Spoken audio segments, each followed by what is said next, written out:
Well, hiya, BookTube. Bill Ruttenberg here with the Ruttenberg Library. Wanted to come to you with a tag for Tag Tuesday. And the tag that I chose to do today is the New Year, New Me book tag. And this was created by Towle Reads over at Kevin's channel. And went and watched that and enjoyed listening to his his creation here. And I'd actually originally saw this on Deb Rayner's channel, Rayner Reads Stuff, and thoroughly enjoyed that. And I had decided at that point, before I watched any others, after I watched hers, I decided I was going to do this tag. But then, lo and behold, I watched hers, watched Kevin's, and then my good friend Bryan over at Bryan M.R, he did this tag and then tagged me in it. So now I have to do it, right? Because I got tagged. So I decided to go ahead and do it. And he actually tagged me. It was a couple of weeks ago. And then I went on one of my usual 2-week hiatuses 2 or 3 week hiatuses without making a video.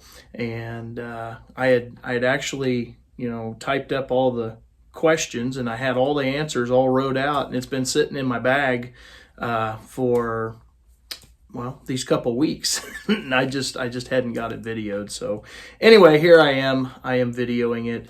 This is supposed to probably be more of a New Year's Eve or New Year's Day tag, but I'm getting it done. That's the way I'm looking at it. So it doesn't matter when you do it, as long as you get it done. So first question on this, the New Year, New Me book tag is fears.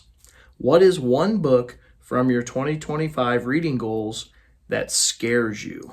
Now, originally I had the book The Soviet Century, because that book is absolutely huge, and I'm not a Russian history guy for the most part. I mean, there's parts of it that are interesting, but I don't read a lot of it, and I'm really afraid I'm going to get bogged down and then not want to, I'll get it started and then not get it finished. And the size of it it's a huge book. And I would show you, but I left it downstairs. So with that being said, I brought up I grabbed one off my shelf here, another gigantic chunky monkey of a book, and it's Maria Theresa, the Habsburg Empress in Her Time, translated by Robert Savage. And this is by Barbara Stolberg Reilinger. And it's a book put out by Princeton University Press. And I was very happy to receive this from Princeton, but it scares me. But I am going to get it started one of these days. I got a whole bunch of books right now in the works that I'm reading, so there's no way I'm starting it right at this moment. But I am hoping that when we get to summertime, I'm going to be able to, get through a couple of these really big books. So that's my one for fears. I fear the size of that book. Number 2, patience. What is the one book on your 2025 reading goals that you want to start immediately?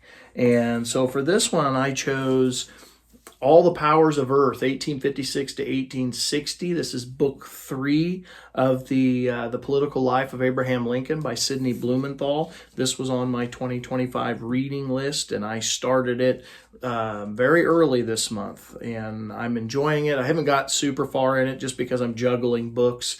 It's really good though, and it's getting into one of my favorite parts of reading about Lincoln, that antebellum period right before the Civil War. And there's just so much stuff going on. I really like this book. Looking forward to finally finishing it. It's been on my TBR for, I think, 3 years now. Maybe 2 years. 2 or 3 years. Anyway, I've been wanting to finish this, and then I'm looking forward to the 4th book in it and hoping that he will finish it. I haven't seen anything, but I also haven't seen anything that says he's not going to. So, really looking forward to reading that one. That one's already started and going. So, question number 3. This one is growth. What book last year pushed you to reflect and or grow as a reader? Okay, so for growth as a reader, I've been trying to make it a point to excuse me, go and read some classics. There's so many of the classics out there that I have not read that everybody talks about. And so it's been my mission to start, checking these off the list. And so one of them that I tried to read last year was Jane Eyre. I say I tried. I did read through it. I did not enjoy that at all. That was, and I know that is heresy here on BookTube, but I did not enjoy that book at all.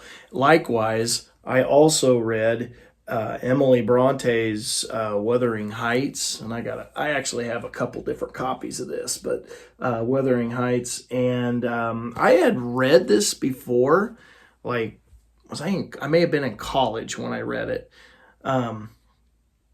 Yeah, did not really enjoy that either. And I kind of want to go back and retry this one, with the thought that maybe it was the mood I was in, because sometimes that's how things go. But I don't think the Bronte sisters are for me. I just don't enjoy it. But with that being said, BookTube, I have tried some other classics that I have thoroughly enjoyed. I just got done with A Farewell to Arms by Ernest Hemingway, and I read this, was it a week ago maybe? I don't think it was 2 weeks ago. I think it was just a week ago. But anyway, read this, really, really liked it. It's a novel about World War One.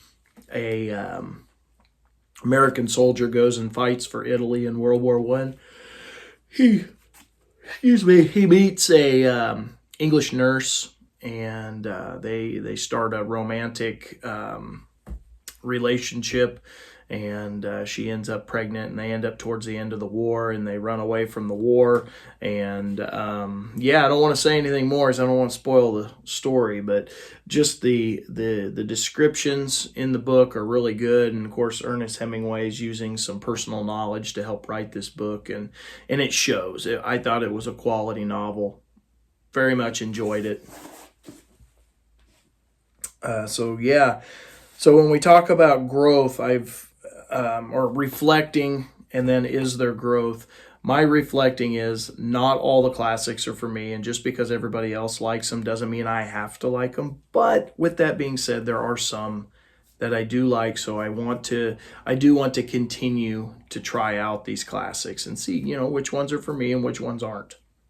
Number 4 is New Paths. What is one author you plan to try for the first time in 2025? Okay, so I did try out this author, and it is Patrick O'Brien and the Master Commander series. Now, I'm holding up The Far Side of the World. This is not the one I read. This is just the one I own, but I wanted to try out just on audio first, just to see if I like how the story goes, because I didn't want to put all the time into reading it, and then I was like, don't like it. Plus, I don't like reading series out of order, so I wanted to read the first one in the series before I jumped into any of the others. And so I enjoyed it. It was all right. Not my favorite. I thought maybe I'd like it a little bit more, but then again, I don't read a lot of stuff, naval fiction. I don't read a lot of that, so I don't know if that played a part in it. But I tried Patrick O'Brien for the first time, and I definitely am. I say that I tried that, and I did that mainly because of how Mark Richardson over at Richardson Reads and Steve Donahue at his channel, how much they love it, and they just talk over and over and over about it. And I was like, I have got to try it and see if I like it. And so I tried it. I don't think I liked it as much as they did, but it was all right. I enjoyed it. It was a good story. Sometime I'm going to go back and I'll get into the second book in the series. Number 5. This is self-care. And it is, what is one book and or series you revisit for comfort? Okay, so I might just change this a little bit. One author that I go back to, and you guys know where this is going, because I love my John Grisham. But Yeah, I go back to John Grisham for comfort. His books are just, I like how they're paced. I like, there's always a little bit of a twist in some of the books, and they're thrillers. I like them. I like them. And the one that I chose for the most comfort, other than my Christmas read that I read, I wanted to give you something different. But Playing for Pizza, it's a thin volume, but it's about It's by John Grisham, about a football player who's embarrassed his way out of the NFL, and now he's playing for a league in Europe, particularly in Italy. And he's playing football in Italy, and it's a lot different than what the NFL is. But it was a really good novel. I thoroughly enjoyed it. I know I've got some friends out there on BookTube who really enjoyed this one as well.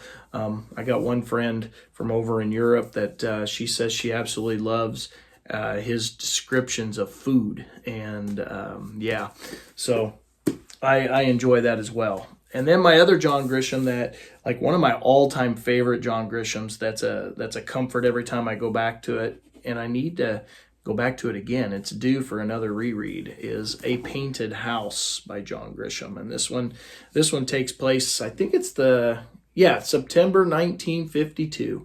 And they're in Arkansas, in the Delta. They're growing cotton on this cotton farm, and there's rain coming. And are they going to be able to get the crop in before it floods? And all the labor force is in there to get the cotton picked. There's a murder that happens. There's there is a couple that gets together, and a baby that's not supposed to happen happens, and all kinds of good stuff in this one. It's a favorite of mine. All right, so John Grisham in his books for self-care. Number 6, Forging Ahead. What is your favorite debut book or first book in a series that you've read last year? I've been reading this one over the last month or two, and I can't remember when I read the first book, but it's a 12-book cozy mystery series by Eva Gates, and it's the Lighthouse Library Mysteries.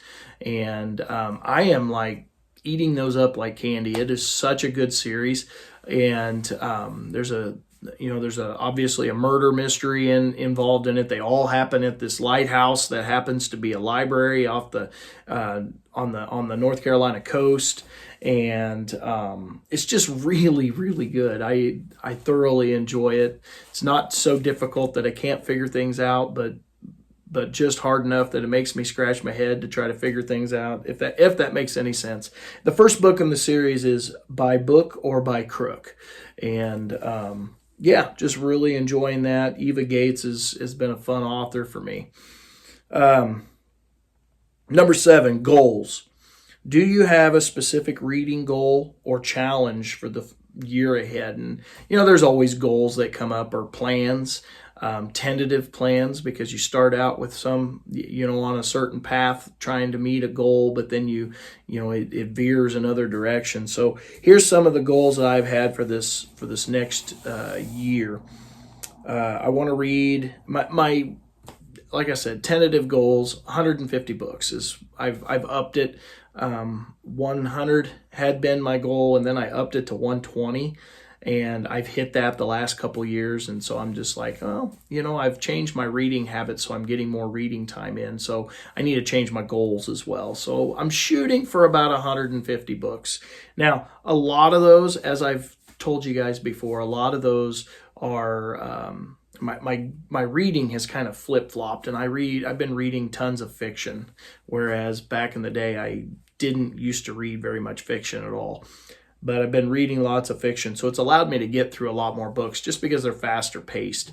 And I've been reading quite a few books with my second grade daughter. We've been going through the Boxcar Children series, so that's a goal, is to get through that whole series. I don't know that that'll happen this year, but I just recently, in the last week or two, went back to going through the Hardy Boy mysteries. Those are fun. That's just it's a de-stressor, is how I look at those. I'm not worried about. I count it towards my book count, but I know in my head, yeah, I probably shouldn't. I should probably count other books instead of the middle grade books or upper element. Maybe those are upper elementary. I don't know, but they're still good. I'm thoroughly enjoying them, and I'm going to get back into trying to read through some more of the Nancy Drew, which I wasn't as familiar with until last year.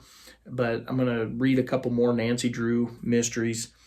So yeah, I've got some book goals all set up, and as far as book numbers, I also I done a video on big books, and I've got 10 different 800 plus page books that I want to get through this year, and hopefully I can get through those. I'm well on my way. I've gotten Bleak House started. I've gotten volume 3 of Shelby Foote's series. I'm like 40%. I think as of this morning, I was 40% of the way through that book, and so I'm well on my way to doing those. And then was that? Hang on just a second. I think was the Lincoln book 800. Let me peek. Oh, it was 758. So this was not one of my 800 pagers. I was thinking it was. That Maria Theresa is. That's a huge book. So that was a goal. I'm trying to knock out some of these monsters that have been on my shelf for a while that I just sit and stare at them. I need to read them. So that's one of my goals. Historathon 2025, participating in that. Some other reading events, March Mystery Madness, March of the Mammoths, just kind of continuing with those 800 pagers. June on the Range, I want to participate in that. We got Garbogust 3.5. Is that the number? That's coming up here in 2 weeks. And then also just Garbogust itself, nonfiction November. I've got some staples that I participate in every year, and that's part of my goal, my reading goals. One of my big ones for that March Mystery Madness is I have a 2-volume set of mysteries up there that I bought a couple years ago, and I've been staring at them, and I want to read them. And so I'm going to get those down for March Mystery Madness. I think I might even just, that's going to be definitely what I get read. I think. Maybe I shouldn't say that because that always ruins plans. But anyway, that's in the mix. And is there anything else I want to get done for my... Yeah, that's enough. I don't need to mention anymore because then I'll just ruin my plans by having too many plans.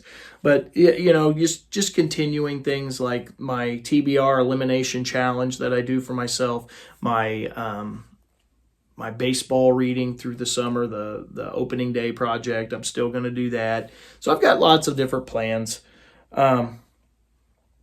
And I don't set anything in stone either. I've found that, mood reader, I'm just kind of going with the flow, and then I end up reading more books that way if I don't make everything so rigid. So, number 8, breaking walls. And this is a bonus question. It says, do you have any non-book related goals for 2025 that you wish to share? So my biggest non-book reading goal for myself was to not drink pop. And people that know me know that I like my Pepsi. I like my Mountain Dew. It's a bad habit. And I was drinking at least 2 cans a day. And I've had times in my life where I've drank way more than that. I'm not even going to tell you how much I used to drink when I worked at the grocery store in college, just trying to have the caffeine to stay awake. But I'm not going to, that would be embarrassing. But I was drinking at the beginning of the school year up until October. I was drinking about 2 cans a day and just more than I need. It was giving way more sugar than I need. And not to mention what it does, to your teeth and all that kind of stuff. Just not good for you. So my goal is no pop. And as of the 25th, that I am 3 months in without having a pop. So I started October 25th. And so we got November, December, January. And here I am a little over 3 months later, and I have not had a pop, and I've done pretty good with that. So, BookTube, that is the last of the questions. I invite everyone out there to do this tag. It's super easy, a lot of fun. If you do it in the next few days, you won't have to worry about being embarrassed on why you're doing a New Year's Eve tag or New Year's Day tag in the middle of the year. Just hurry up and get it done. So I tag everyone who has not done this. I know there's been quite a few that have. So BookTube, thank you for watching. And until next time, happy reading.